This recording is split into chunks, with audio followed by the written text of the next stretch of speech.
여러분, 오늘 본문의 말씀의 제목은 두 가지 수고입니다. 두 가지 수고. 여러분, 이 땅에는 두 가지 수고가 있습니다. 첫째, 바람 잡는 수고가 있어요.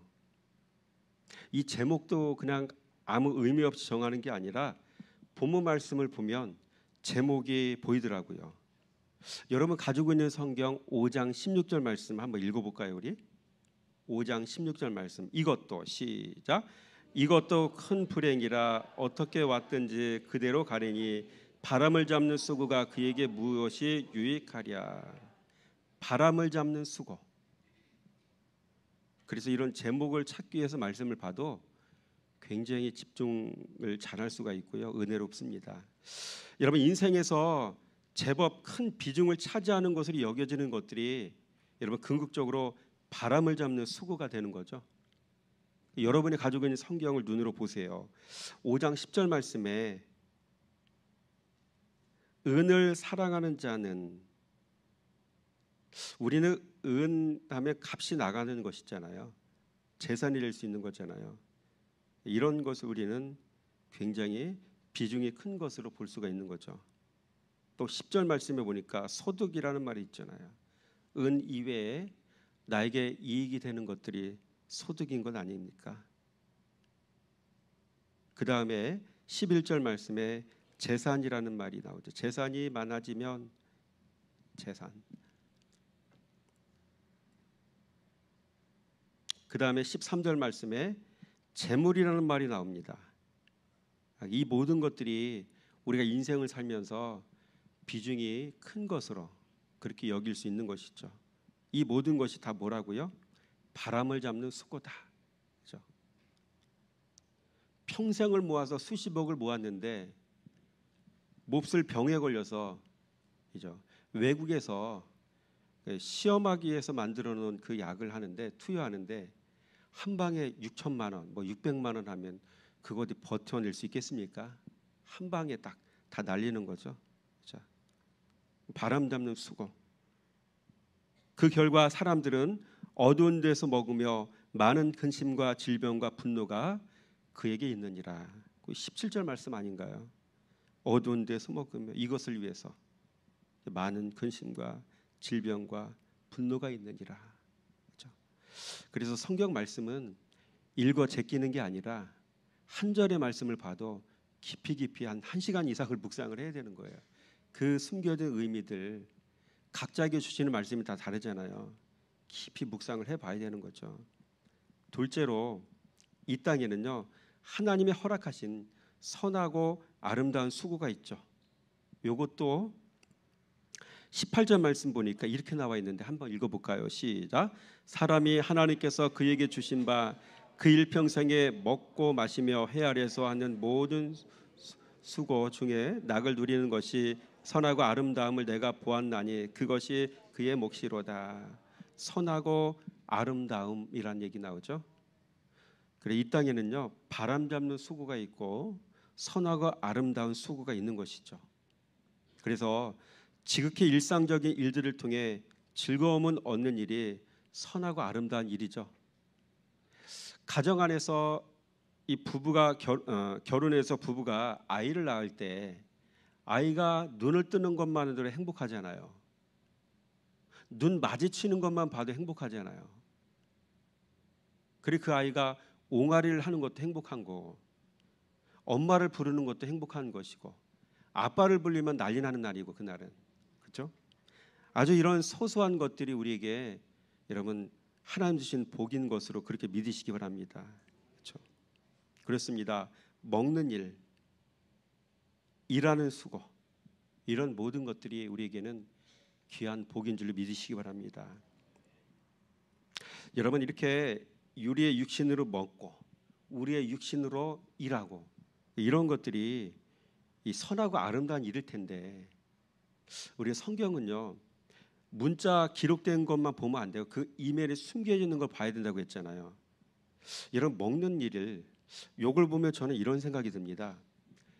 예수님께서 이 구약 시대에 보면 번제단에서 그 소나 양의 어떤 제물을 각을 떠서 그것을 제단 위에 올려놓고 불을 피워 올려드리잖아요. 근데 이런 번제단에서 제단을 쌓아서 제사드리는 이 행위가 바로 무엇을 상징한다고 말씀드렸죠? 예수님의 십자가 죽음을 상징한다고 말씀드렸죠. 번제단은 예수님의 십자가를 상징하는 거예요. 이렇게 의미를 재해석할 수 있어야 되겠죠. 우리의 육신의 입으로 먹는 일 있죠. 이것도 재해석할 수가 있어야 되겠죠.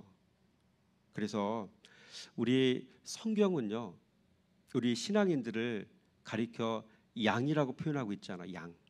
양은 뭘 먹어야 되죠? 꼴을 먹어야 되잖아요. 성도는 꼴을 먹어야 되는 거죠. 그래서 요한복음 21장 15절 말씀해 보니까 내 양을 먹이라라고 말씀하시잖아요. 우리는 양이에요. 누군가 먹여줘야 되고요. 양은 그걸 먹어야 되고요. 그걸 가리켜 우리는 꼴이라고 얘기하잖아요. 이 꼴은 뭡니까? 참떡을 상징하는 거죠. 참떡. 그리고 이 참떡은 바로 예수 그리스도라고 했잖아요. 예수님의 살이 참떡인 것이죠.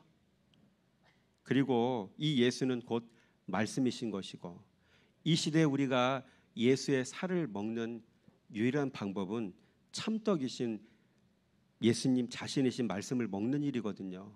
말씀을 듣는 것이 말씀을 먹는 일이고, 말씀을 묵상하는 것이 말씀을 먹는 일이고, 그래서 육신의 입으로 들어가는 음식만 생각하지 말고, 감사한 일이죠. 그것도 우린 재해석해서 꼴을 먹어야 되고, 참떡을 먹어야 되고, 예수 그리스도를 먹어야 되고, 결국은 말씀을 먹는 일을 해야 되고, 바로 이런 일을 우리가 할 수 있어야 되는 것이죠. 이런 것이 선하고 아름다운 일인 것입니다. 여러분, 하나님은 우리에게 무엇을 주길 원하실까요? 육신의 떡, 세상을 살아가는 데 필요한 돈, 이것도 주길 원하시겠죠. 근데 순서가 바뀌면 안 돼요. 그죠? 그리하면 이 모든 것을 너희에게 더하시리라 라고 말씀하셨던 말씀처럼 생명의 참떡을 먹는 삶을 살아가면, 다른 말로 샤마하는 삶을 살아가게 되어지면, 말씀을 듣고, 목사님 말씀 주실 때 말씀을 듣고 깨닫고 순종하는 것이 바로 샤마하는 일이라고 했죠. 이런 일을 하면 육신의 떡도 주님께서 채우시고 공급하신다고 말씀하셨지 않습니까? 이런 것들을 실제로 경험해야 머리에서 불이 들어오는 거죠. 빛이 번쩍하는 거. 아, 이거였구나. 여러분, 이런 것을 경험하고 누리는 삶을 살아가시기 바랍니다. 그 다음에 일하는 수고를 주셨죠.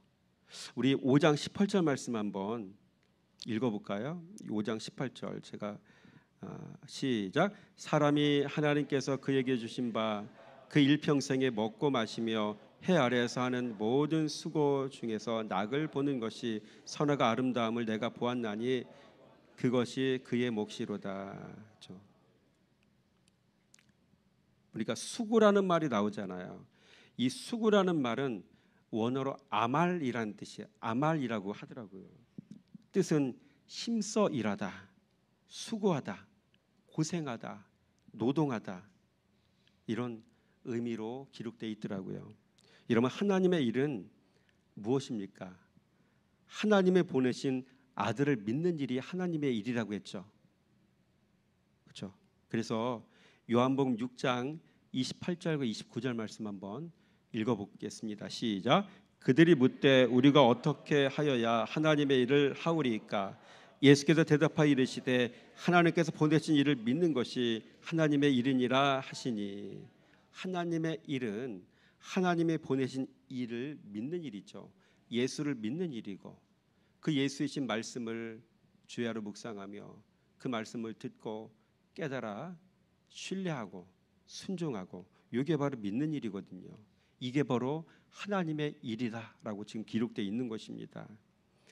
여러분, 육의 모습을 가지고 살아가고 있지만 그냥 우리에게 필요한 모든 것을 주님은 주시는 분이라고 믿고 그냥 육신의 것만 구하는 자가 아니라 재해석해서 신령한 것까지 구해서 또 그 일을 위해서 신령한 삶을 살아갈 수 있는 우리 모두가 되어지기 원합니다. 그렇다면 성도의 가장 아름다운 수고는 무엇이겠습니까? 결론이 나오죠. 그리스도를 알아가는 수고, 말씀을 살아가다 병이 나는 수고, 이런 수고 해본 적이 있으신가요? 돈을 벌기 위해서 수고하다가 몸이 병나서 몸져 누운 적은 있는데 말씀을 살아가다가 몸이 아파서 몸져 누워 본 적이 있으십니까? 이런 수고가 아름다운 수고죠. 말씀 사랑하여 그 말씀에 순종하며 사는 수고, 이런 거 생각해 보셨나요? 여러분, 죽기보다 어려운 게 자기 부인이거든요. 말씀을 보면 볼수록 우리가 살아야 될 삶의 모습을 정확하게 선명하게 말씀하시잖아요. 근데 그 일을 하기가 그렇게 쉬운 건가요? 나 자신을 내려놓아야만이 가능한 것 아니겠습니까? 이런 걸 가리켜 자기 부인이라고 하잖아요. 말씀 순종하며 사는 게 바로 가장 아름다운 수고입니다. 나를 내려놓아야만이 자기 부인을 할 수가 있는 것이죠. 여러분, 고차원적인 신앙의 삶을 살아가는 우리가 되어지기 원합니다. 셋째, 이런 수고를 하는 성도에게 주시는 하나님의 선물은 무엇이겠습니까? 19절 말씀을 읽어보겠습니다. 시작. 또한 어떤 사람에게든지 하나님의 재물과 부요를 그에게 주사 능히 누리게 하시며 제 몫을 받아 수고함으로 즐거워하게 하신 것은 하나님의 선물이라. 그래서 선하고 아름다운 수고를 하며 사는 성도에게 하나님은 제 몫을 받아 수고함으로 즐거워하게 하십니다. 이름하여 수고한 대로 먹는 선물, 이런 걸 주시는 거죠. 각자의 행복을 누릴 수 있도록 충분한 분복을 주시는 것은 물론 그러한 분복에 만족하고 그 분복을 주신 하나님의 섭리를 인정함으로써 궁극적인 복을 누리는 일이 하나님의 선물인 것이죠. 그래서 하나님의 사람과 세상 사람들이 이 하나님의 주신 복을 대하는 태도와 방식이 달라요. 하나님의 사람은 어떠냐? 주신 분복이 있을 때 만족합니다. 그리고 인정하고요. 그리고 그분의 말씀에 순응하고요. 주신 것에 순응하고요. 이게 하나님의 사람들이 살아가는 방식이고요. 또 자연인은 어떻습니까? 주신 분복이 있는데 만족하지 않습니다. 불신하죠. 여전히 탐욕스럽죠. 어디를 보면 알 수 있을까요? 민수기 보면 100% 똑같지 않습니까? 광야에서 만나 메추라기로 먹이시고 광야에서 물을 내시고 광야길을 걸어가면서 낮에는 구름 기둥으로 밤에는 불 기둥으로 지키시고 보호하시고 인도하시고 광야 생활을 그렇게 오래 했어도 신발이 헤어지지 않았잖아요. 얼마나 귀한 복입니까? 그러나 그 많은 복을 받아 누리면서도 그들의 입술에는 불만족, 불평, 원망, 그죠? 지도자에 대한 불신, 이런 것들만 가득하지 않았습니까? 끊임없이 무엇인가를 얻어 누리려고 하고 자신의 것으로 소유하려고 하고 탐욕, 이런 것들이 민수기 광야 백성들의 전형적인 모습 아닙니까? 여러분, 교회 안에 있어도 말씀을 진리로 만나지 않고 묵상생활을 하지 않으면 이 자연인의 한계 상황을 벗어날 수가 없다는 겁니다. 40년을 해도 이 상황을 벗어날 수가 없다는 겁니다. 그렇죠. 둘째, 선하고 아름다운 수고를 하며 사는 성도에게 하나님은 자기의 생명의 날을 깊이 생각하지 않게 하시죠. 이름하여 평안을 주신다는 이야기입니다. 20절 말씀 시작. 그는 자기의 생명의 날을 깊이 생각하지 아니하리니 이는 하나님의 그의 마음에 기뻐하는 것으로 응답하심이니라. 깊이 생각하지 아니하리니 무슨 말입니까? 근심하지 않게 하신다는 이야기죠. 하나님의 섭리를 인정하며 그의 순종하고 순응하여 행복을 누리며 살아간다는 것이죠. 곧 생명의 날을 연장하기 위해서 발버둥 치지 않으며 인생을 걸어오는 동안 곳곳에서 만났던 고통과 눈물의 나날들을 특별한 감정으로 기억하며 아파하지 않는다는 것이죠. 반대로 자연인들은 어떻습니까? 광야 백성들은 어떻습니까? 생명 연장을 위해 발버둥을 치겠죠. 살아오며 만났던 고통과 눈물을 상처로 간직하며 살아가죠. 한 맺혔던 그 모든 어려움들을 잊지 않고 그대로 묵상하며 고통을 누리며 살아가겠죠. 죽을 때까지 아파하며 살아갑니다. 그래서 말씀 생활하지 않으면 교회 안에 있어도 남편에게 받은 상처, 아내에게 받은 상처, 누군가에게 받은 상처 그대로 안고 살아가는 모습들. 묵상하지 않으면 이런 한계상을 벗어날 수가 없는 것이죠. 마지막입니다. 선하고 아름다운 수고로 하며 사는 성도에게 하나님은 그 마음에 기쁨을 주시죠. 20절 말씀 한 번 더 읽어볼까요? 시작. 그는 자기의 생명의 날을 깊이 생각하지 아니하리니 이는 하나님의 그의 마음에 기뻐하는 것으로 응답하심이니라. 마음에 기뻐하는 것으로 기쁨이 있죠. 그래서 하나님의 섭리에 순종하며 사는 이들에게 하나님은 그들이 마음속에 기뻐하는 것, 곧 행복을 누리게 하시죠. 마카리오스를 누리게 하시죠. 복, 행복. 여러분, 아름다운 수고를 하는 이들에게 그들의 삶 속에 나타나는 변화 메커니즘이 있습니다. 묵상 생활하는 사람들의 삶 속에 나타나는 변화된 모습들이 있어요. 초기가 있고 중기가 있고 말기가 있고 안식기가 있죠. 초기는 뭡니까? 삶과 내면의 폭풍이 가득하죠. 내 인생에 내 마음속에 왜 이렇게 폭풍이 많지? 내 마음이 왜 이렇게 흔들리고 요동하지? 인식하게 되겠죠. 초기에는 그런 삶을 벗어날 수가 없습니다. 초기에. 그러나 중기에 접어들면 내면이 잠잠해지겠죠. 잔잔해지겠죠. 그 다음에 말기는 기쁨으로 바뀌어지겠죠. 요동하지 않겠죠. 그래서 가정 안에 부부들 안 싸우는 분들 없잖아요. 초기에는 10번을 싸웠는데 이렇게 묵상생을 하다 보면 차츰차츰 줄어들면서 마음의 감정이 앞서는 것이 아니라 머리의 이성이 앞서는 거죠.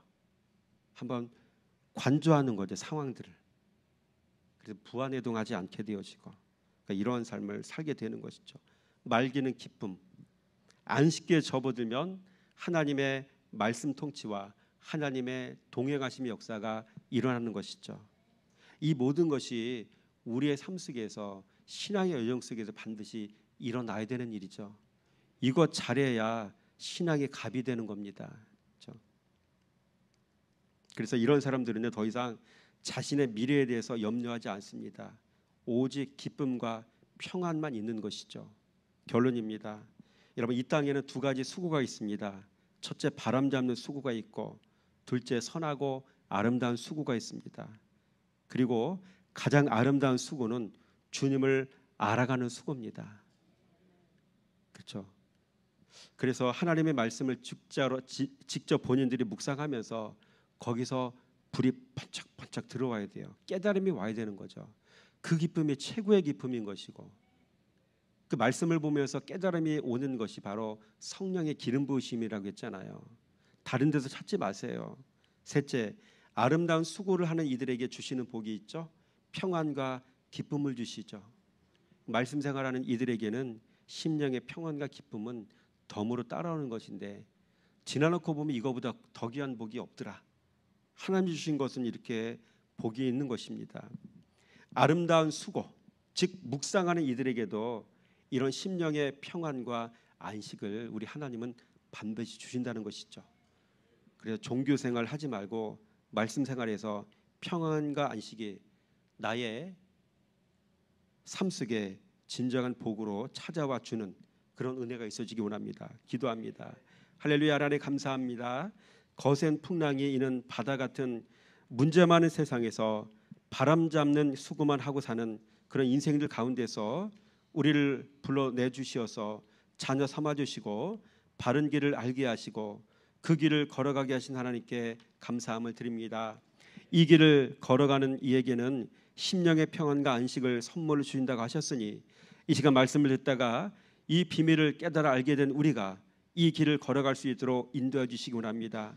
이 시간도 이 말씀 붙잡고 기도할 때 기도의 깊이가 더해져 가게 하시고 아버지 우리의 삶 가운데 하나님을 힘있게 의지하며 달려갈 수 있는 그런 은혜가 있도록 역사해 주시기 원합니다. 이 모든 말씀 길과 진리와 생명이 되신 우리 주 예수 그리스도 이름으로 감사하며 기도드렸습니다.